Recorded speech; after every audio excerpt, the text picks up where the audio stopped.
أعوذ بالله من الشيطان الرجيم.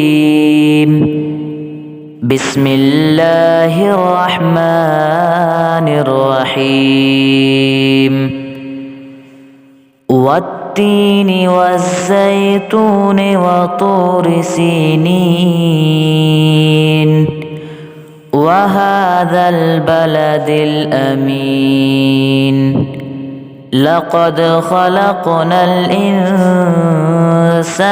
في أحسن تقويم ثم رددناه أسفل سافلين إلا الذين آمنوا وعملوا الصالحات فلهم أجر غير ممنون.